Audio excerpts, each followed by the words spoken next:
Сәлеметсіздер ме, құрметті оқушылар? Бүгінгі өтетін сабағымыз 4 сынып 38 сабақ. Абай шығармалары ұрпаққа мәңгі мұра. Сөйлемнің бірыңғай мүшелерін алдыңғы тақырыптан кейін толықтай қамтып өтетін боламыз. Ең бірінші тапсырма ол бізде Абай Құнанбаев атамыздың ғылым таппай мақтанба өлеңінен мәтіндегі негізгі ойды анықтау, мәтіннен бірыңғай мүшелерді табуды үйрену болады. Абай ғылым таппай мақтанба, орын таппай баптанба, құмарланып шаттанба, ойнап босқа күлуге 5 нәрседен қашық бол, 5 нәрсеге асық бол. Адам болам десеңіз, тілеуің өмірің алдыңда, оған қайғы жесеңіз, өсиек, өтірік, мақтаншақ, еріншек, бекер мал шашпақ. 5 дұшпанын білсеңіз, талап, еңбек, терең ой, қанағат, рахым ойлап қой. 5 асыл іс көнсеңіз, ғылым болмай немене, балалықты қисаңыз. Бұл жердегі бірыңғай мүшелер, яғни 5 асыл іс пен 5 қашар іс, яғни өсек, өтірік, мақтаншақ, еріншек, бекер мал шашпақ, талап, еңбек, терең ой, қанағат, рахым. Осы сөздер үтір арқылы жазылу, яғни бірыңғай мүшелер болады. Барлығы бір сөз таптарын орындап, бір қызметте қана тұр. Яғни осы өлең жолдарынан кейін негізгі ой Абай атамыздың осы өлең арқылы қазақ жастарын білімге, өнегеге, еңбекқорлыққа, өтірік айтпауға шақыратынын білеміз. Адам болу үшін 5 асыл қасиеттің маңызын жеткізе білген. Осы мақал-мәтелдерді өздеріңіз қолдансаңыз болады. 28-ші жаттығу: көп нүктенің орнына бірыңғай мүшелерді қойып мәтінді көшіріп жаз. Абай ұлы ақын. Ол жастарды шақырады. Ақынды бүкіл дүние жүзі біледі. Ал енді осы ортасындағы сөйлемді ол жастарды қандай болуға шақырады?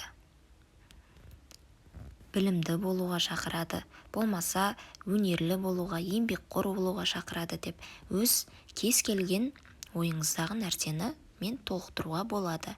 Ол жастарды білімді, еңбекқор, өнерлі болуға шақырады. Сонда бұл сөздер бірыңғай мүше болып толықтауыштың қызметін атқарады.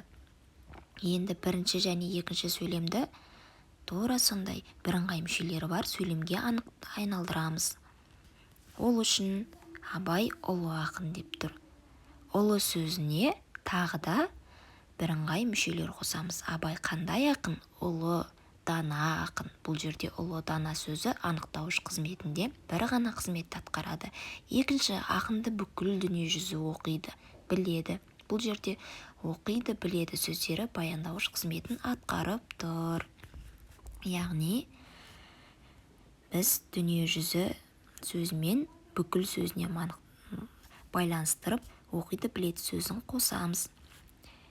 Енді 29-ші жаттығу: жұмбақты оқып шешуін табамыз. Гүл секілді қызарады, көктейді, күн секілді, бірақ нұрын төкпейді. Бірыңғай мүшені табамыз. Оның осы сөйлемде қандай мүше болып тұрғанын айтамыз. Енді бізде гүл секілді дейді, яғни қызарады, көктейді. Қайтеді? Қызарады, көктейді. Бұл сөйлемдегі бірыңғай мүшелер қызарады, көктейді сөздері. Себебі екеуі де бір сұраққа жауап беріп тұр. Ал жұмбақтың жауабын сіздер дұрыс тапты деп ойлаймын. Ол күнбағыс. Қызарады, көктейді сөздері сөйлемде жұмбақта, яғни баяндауыш қызметін атқарып тұр. Келесі жаттығу. Бізде келесі жаттығу шығармашылық үзіліс. Тор көздегі жасырынған өлең шумағын тауып жаз. Өленді шеңберге алынған Т әрпінен бастап оқып көр. Стрелка тұрған жерден Т белгісінен бастап өзіміздің өленімізді бастаймыз және жоғарыға төменге жүру арқылы сөйлемді, өленді құраймыз. Ал енді нәтижесі: таза, мінсіз асыл тас су түбінде жатады. Таза, мінсіз асыл сөз ой түбінде жатады. Бұл өлең шумақтары Асан Қайғы атамыздың өлеңінен үзінді болатын. Сендер де дұрыс құрастырды деп үміттенемін. Назарларыңа рахмет. Сабақ ұнаса тіркеліп лайк басуды ұмытпаңыздар. Басқа да сабақтарды бірге шешейік, оқиық. Сау болыңдар.